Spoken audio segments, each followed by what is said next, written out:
بسم اللہ الرحمن الرحیم۔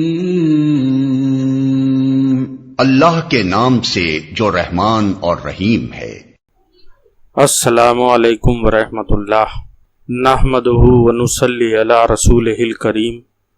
اعوذ باللہ من الشیطان الرجیم، بسم اللہ الرحمن الرحیم۔ صحیح مسلم کی حدیث ہے، حضرت عباس بن عبد المطلب رضی اللہ عنہ بیان کرتے ہیں کہ انہوں نے رسول اللہ صلی اللہ علیہ وسلم سے سنا، آپ فرما رہے تھے، اس شخص نے ایمان کا مزہ چکھ لیا جو اللہ کے رب، اسلام کے دین اور محمد صلی اللہ علیہ وسلم کے رسول ہونے پر دل سے راضی ہو گیا۔ اس حدیث میں جو آخر کے الفاظ ہیں، یعنی اللہ کے رب ہونے پر، اسلام کے دین ہونے پر اور نبی صلی اللہ علیہ وسلم کے رسول ہونے پر دل سے راضی ہو گیا، تو یہ کنڈیشن جو ہے یہ بہت اہم ہے۔ اب ایسے تو اللہ کو سارے رب مانتے ہیں، لیکن ایک بڑی تعداد ہے جو زبان سے اللہ کو تو رب مانتے ہیں، لیکن ان کے اعمال ایسے ہیں کہ وہ کسی بھی در پر ماتھا ٹیک دیتے ہیں اور کسی سے بھی اپنی لو لگا لیتے ہیں اور کسی سے بھی اپنی ضروریات کا سوال کر دیتے ہیں اور کسی سے بھی اپنی مرادیں مان لیتے ہیں۔ بس یہی بات ہے جو سمجھنے کی ہے کہ اللہ کو رب دل سے ماننا ہے۔ دل سے ماننے کا مطلب یہ ہوگا کہ اب آپ کی ساری جو مرادیں ہیں وہ اللہ سے ہونا چاہیے، یعنی آپ کو جو کچھ بھی چاہیے ہے اس کا سوال صرف اور صرف اللہ سے کریں گے۔ اسی طرح اسلام کو دین ماننا، وہ بھی دل سے، تو اس کا بھی مطلب یہی ہوگا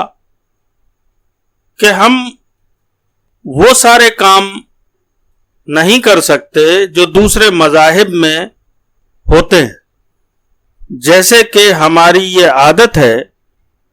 کہ ہم کسی بھی کام کو جو دوسری قوموں میں، دوسرے مذاہب میں ہوتے ہیں، ان کو بھی کر لیتے ہیں اور کہتے ہیں اس میں حرج کیا ہے، اس کی منادی تو ہے نہیں کہیں۔ اور ٹھیک اسی طرح محمد صلی اللہ علیہ وسلم کے رسول ہونے پر، یعنی ہمیں یہ دل سے ماننا پڑے گا کہ پیارے آقا صلی اللہ علیہ وسلم نے جو احکامات ہمیں دیے ہیں ان کے مطابق عمل کرنا ہے، نہ کہ کسی بھی جس کو ہم نے اپنا بزرگ بڑا مان لیا، اب وہ ان کا نام لے کر ہم ایسے کام کر رہے ہیں جو پیارے آقا صلی اللہ علیہ وسلم کے احکامات سے ٹکراتے ہیں۔ تو ہمیں یہ چاہیے کہ پیارے آقا صلی اللہ علیہ وسلم نے جیسا فرمایا ہے کہ اللہ کے رب ہونے پر، اسلام کے دین ہونے پر اور محمد صلی اللہ علیہ وسلم کے رسول ہونے پر دل سے راضی ہو گیا، اس نے ایمان کا مزہ چکھ لیا۔ ہمیں ان باتوں پر غور کرنا چاہیے، کہیں ہمارے اندر یہ خرابیاں تو نہیں کہ ہم زبانی طور پر یہ سارے کام کر رہے ہیں کہ جیسے اللہ کو رب مان رہے ہیں، لیکن ہم لو کہیں اور لگائے ہوئے ہیں، اپنی مرادیں کہیں اور سے پوری کرا رہے ہیں، اور اسلام کے دین ہونے پر جس میں ہم غیر اسلامی کام بھی کر رہے ہیں جو دوسرے مذاہب میں ہوتے ہیں، اور پیارے آقا صلی اللہ علیہ وسلم کے رسول ہونے پر، یعنی اللہ کے نبی صلی اللہ علیہ وسلم کے مقام اور مرتبے پر ہم نے کسی اور کو تو نہیں بٹھا رکھا ہے کہ بھائی ہمارے فلاں بزرگ نے کہا کہ اس طرح نماز پڑھو، یا ہمارے بہت بڑے علامہ نے ہمیں اس طرح یہ کام کرنے کے لیے بتایا ہے، حالانکہ وہ پیارے آقا صلی اللہ علیہ وسلم کے احکامات سے، پیارے آقا صلی اللہ علیہ وسلم کی سنت سے ٹکرا رہا ہے، لیکن پھر بھی ہم اس کو بہت ہلکے میں لے رہے ہیں۔